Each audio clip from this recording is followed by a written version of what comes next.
It's a story to complete the Easter energy, whatever that means. And it's a story of a time long ago when there was a certain storeman having a small shop in a very small village that was some distance from the great, even then, great city of Kyoto. And the storekeeper was an honest enough man, and he was happy enough, except he had one regret in his life, and that was that his wife had never given birth to a son. But they did have a daughter, and they named her Oyone, which has the strange translation of being rice in your ear. Now, Oyone grew to be a beautiful girl, gentle and sweet in nature, patient and kind. And she was greatly, greatly loved by the storekeeper and his wife.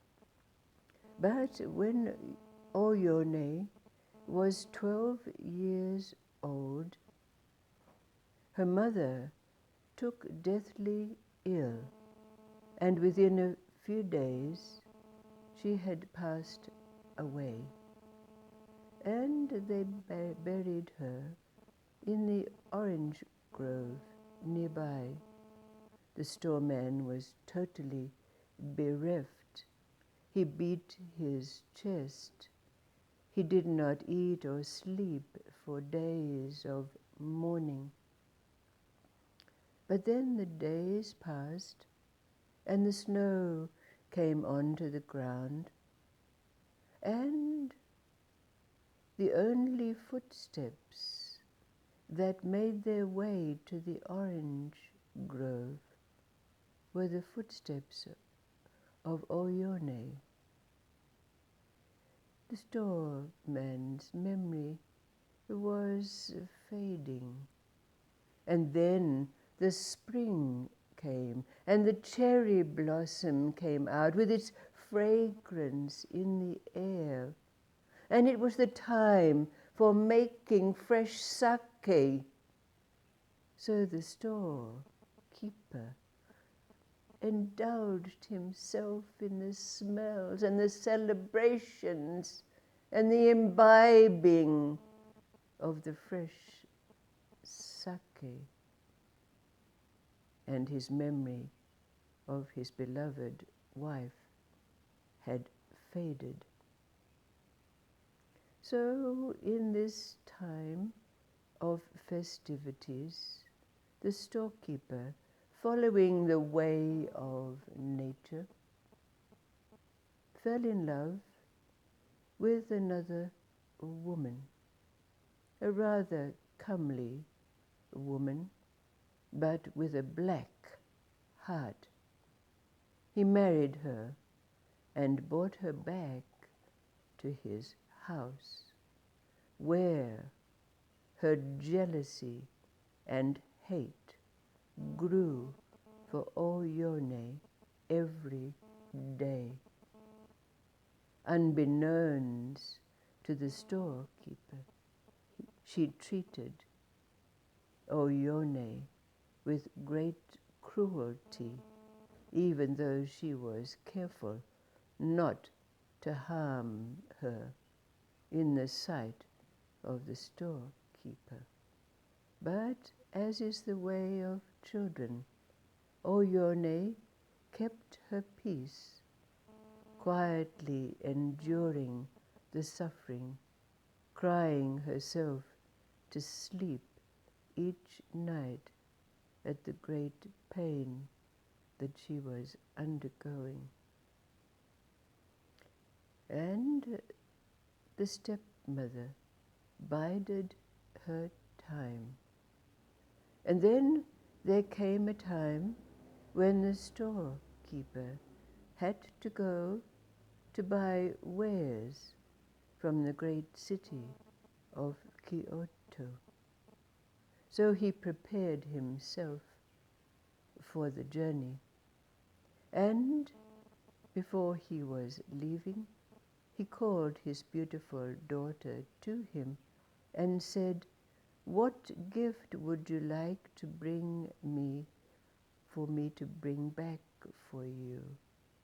But all she did was cling to him and say, "Father, do not go, do not go." But he said, "I have to go and buy wares. I'll be returning in several moons' time." "Take me with you," she said. And he said, "But you're young. Your legs would not be able to follow the hard road to the great city of Kyoto. I will return." So with tears rolling down her cheeks, Oyone left her father.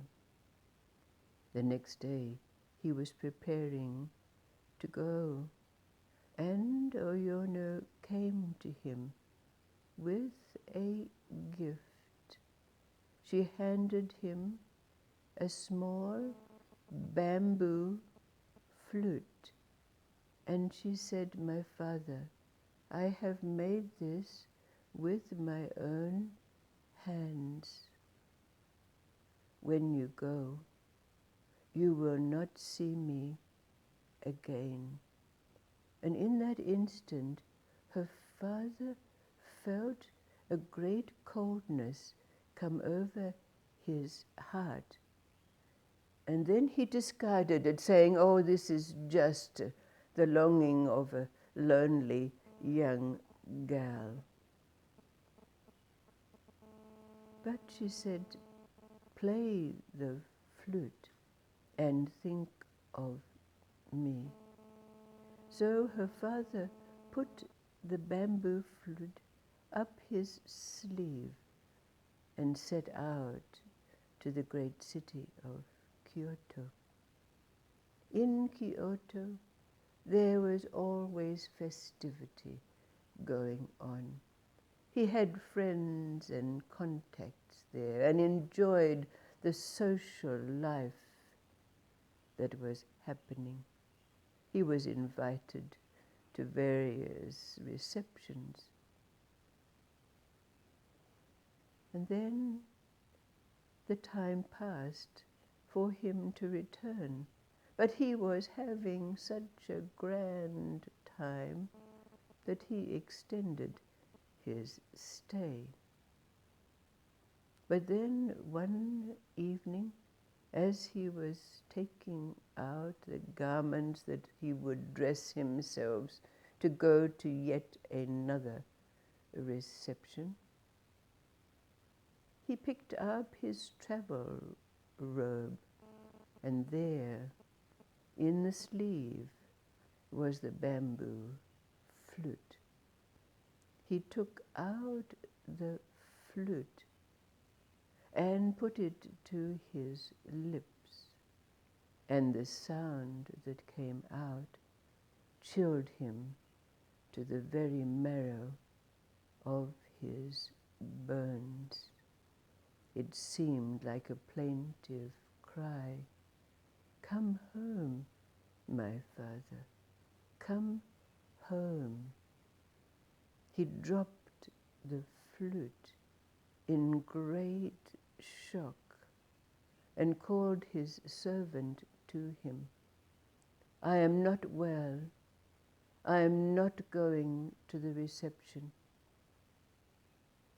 But that night he tossed and turned and tossed and turned.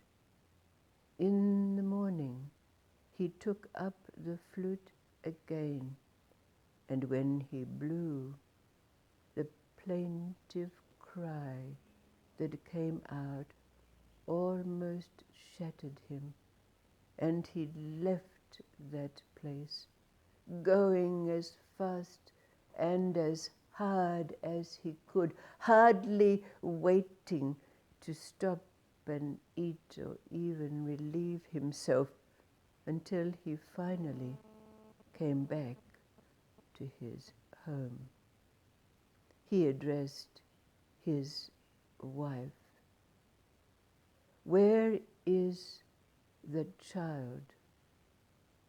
And avoiding his eyes, she said, "Oh, perhaps she's in her room, embroidering." "Where is the child?" And his wife knew that he meant business, so with downcast eyes, she said, "In the orange grove." He ran to the orange grove, calling out, "Oyone, Oyone." But all there was the sound of the wind in the trees. He took out the flute and put it to his lips, and as he blew, it seemed that a far distant voice said,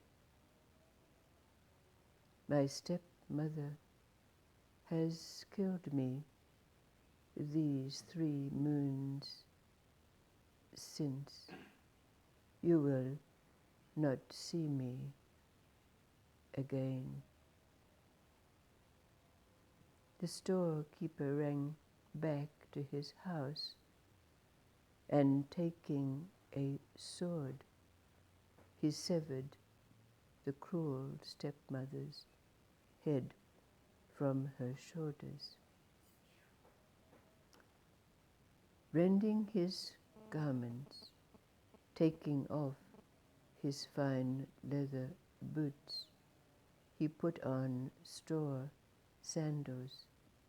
He took off his fancy cloak and exchanged it for a cotton blanket, and set out that very moment, the flute in his hand, where from that time on he went from shrine to shrine.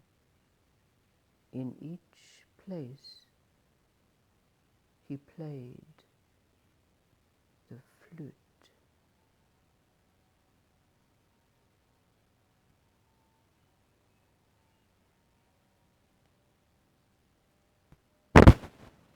What is it that Oyone and the flute represent for us?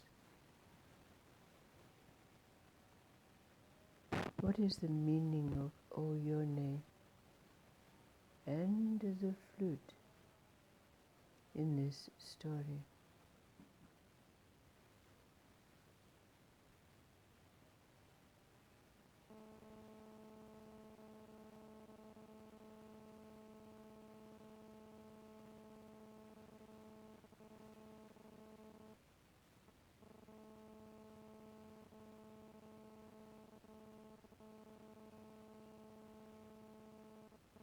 What's the deep meaning of this tale?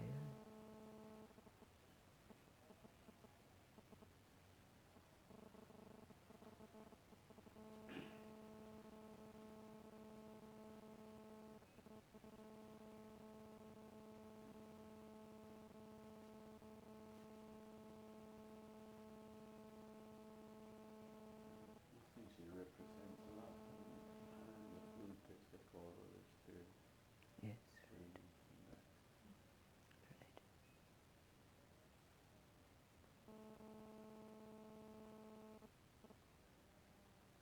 right. So, if we look at it in that way, then we realize that there's the death of love, as you call it. recognizing that it's the sound of the flute that remains.